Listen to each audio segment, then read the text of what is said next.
Hello and welcome to Unbox The Podcast, the podcast that helps you live your best life. I'm your host, Sahar Huneidi-Palmer. Unbox Coffee Break started in the lockdown of 2020. What developed was a true sense of community, virtual community, and I found a new way to support my friends, followers, and those who needed help. So tonight we're going to talk about abuse and control and how both can be two sides of the same coin, which is not an easy subject to talk about because abuse can be emotional, it can be physical, it can be sexual, it can be between adults, it can be perpetrated by men or women or even children. Even on social media, there can be abuse by the comments that people leave. I think also the silent treatment can be a form of abuse.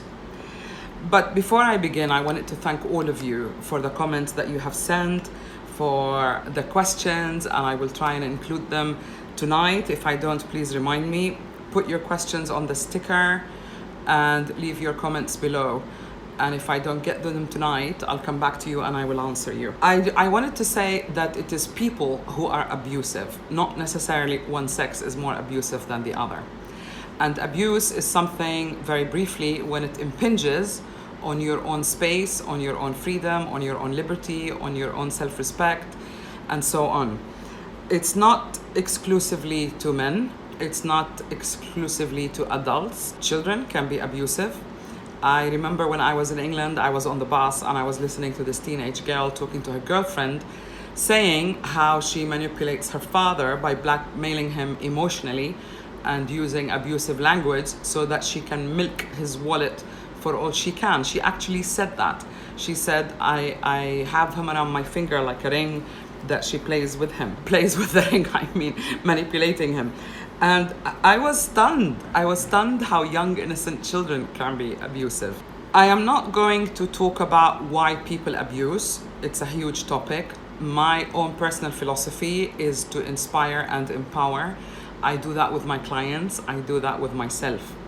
I think once you start going into somebody's head, what do they think of me? Why are they doing this? You will get lost. It's a dark, complicated place. So stick to yourself. And the reason that I say that, and I have 4 tips for you today, the reason that I say that is because, number 1, abusive is not personal. Don't take it personally. People who are abusive will be abusive, whether with you or with someone else. And this is really important to recognize. So some clients sent me this comment saying, or rather a follower, I used to abuse drugs, everything, and now I have control not to abuse it, which is interesting. So they have linked control and abuse. Another comment was, abuse and control works together, my dear. When they have control, the abuse starts. Obviously, this is by a female, which can happen. If somebody is power hungry and crazy, it can happen to start abusing other people just because they can. I have another comment here. Very nice topic. I feel it in social media, actually. Followers are abusing us sometimes. This came from an influencer. And I had suggested if followers are abusive to block them immediately. I mean, you don't even want to go there. You don't want to be nice. And I really feel that if someone is damaged goods, they're damaged goods. There is nothing that you can do. Another follower asked, good morning, Sahar. Why do we tend to abuse and control? Is it to feel secure? I think it is more than that. People who like to control in general, like to control the children, where they're going, where they're doing, that's different. I'm really talking about abuse in terms of controlling the other person. That is extreme behavior. That is distorted behavior. Usually, if we go back to their childhood, maybe there's something there. But never mind that. You are 50% of the equation, and you need to focus on you, what you can do, what behavioral steps you can change, because it's almost like dance partners. If you change 50% of the steps, then the other person will have to change their steps as well. This is from another follower. She said, I lived with a narcissist for 25 years. He made me feel insecure, to have control. Can I move this window? He used my children as a leverage so that I could obey his wishes. She wanted to get away for 6 years. She's away now. She says, I'm almost there. The only question is, how did I let it go on for so long? I wouldn't even go there because you've done it. You need to congratulate yourself that you're out of that relationship. You've had 6 years now to build your life, which is absolutely incredible. And every time you think, why did I wait that long? Put a flag there in your mind, distance yourself from that past and see it as a victory flag and say, thank God I'm no longer there. I think you need to enforce the positive, then remember the negative. Don't go into the other person's head because, as I said, it's a messy place. You need to go into your head. You need to understand what are your patterns. You know, when an abusive person says, oh, you made me do it, I would change that and I would say, you allowed me to do it. And I think you need to ask yourself, what is it within me that is allowing me? Why are you putting up with it? Yeah? So this is my advice number 1. That's the topic for tonight, and I am looking for... So the first thing is, don't take it personally, because it isn't. It is about the person being slightly damaged, having distorted behavior. They are the person who needs therapy. You need to learn how to correct your behavior. You need to ask yourself, why are you tolerating it? And remember, although they're trying to control the situation, you are 50% of the equation. So they are not really in control because you are 50%. And to be in control, one needs to have more than 50%, right? So try and remember that. You still have equal footing, but you need to ask yourself, why am I putting up with it? Because there must be a reason. If you have vulnerabilities, what can you do about them? Men and women put up with abuse for different reasons. I know a man who was verbally abused by his wife, who kept threatening him, I'll divorce you, I'll take the children away, and he put up with the situation, didn't try to improve things because he was so afraid to lose them. Equally, a client of mine called me once from overseas. I was in London, and she said that her husband used to beat her up every night. And I said, what do you do when he does that? She said, I just stand there, I freeze until he's done. And I asked her, I said, did you ever think of leaving the room, going somewhere, bathroom or bedroom, and locking the door behind you? And she said no. So mark or become aware of your boundaries. Mark your boundaries. If you have a vulnerability, you need to ask yourself, how can I make myself stronger to prepare for my next platform? Something else a lot of parents ask me is, I'm staying there for my children. I think this can be really negative for the children. Children, especially young children, are more resilient than we think they are. And if they're gonna grow up in an abusive environment, they're gonna see that as acceptable behavior. And if one of the parents put up with this, they're gonna grow up thinking it is okay to put up with abuse, and they're gonna sacrifice themselves and their happiness in order not to have any conflict with their partner. You cannot change people. It is not your job to change people, but our job is to personally work on ourselves. We are responsible to improve our patterns. I see that as a distortion in behavior rather than, I need psychotherapy. Probably the abuser needs psychotherapy, but what you can do if you're reasonably well adjusted is to correct what has been missing. Boundaries, most importantly, is why are you allowing it?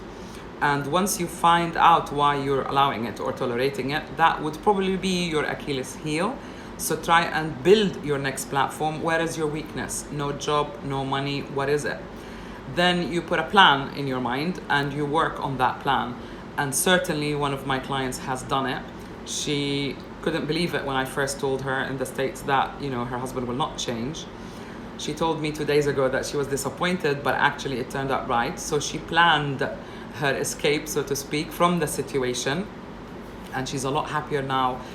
And I am sure that man, if he doesn't want to correct his behavior, he's gonna go on abusing.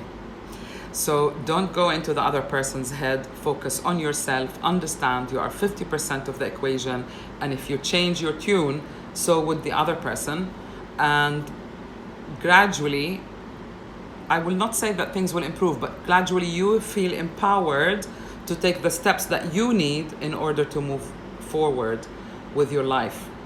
I had actually prepared a very nice diagram, I can't find it now, about two people and what happens in a relationship. I don't think men are more abusive than women. Both can be just as abusive because it's people who have distorted patterns. But I just represented, two opposites. We have a person in the yellow circle and then we have a person in the brown circle. And where they meet, which is the orange kind of sector, that is what you exchange in a relationship.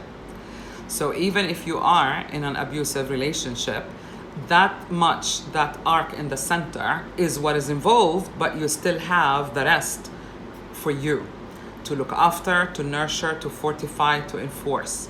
So remember that it's not like somebody has taken control over your life. Control is about power. Abuse is about distorted pattern, in my experience, in my humble opinion. People who are controlling are not necessarily abusive, but people who are abusive would try to control. And the reason they would try to control is not to acknowledge that they have a destructive pattern. It's very hard work when you face yourself in the mirror, when you don't like the person that you see in the mirror. Really hard work.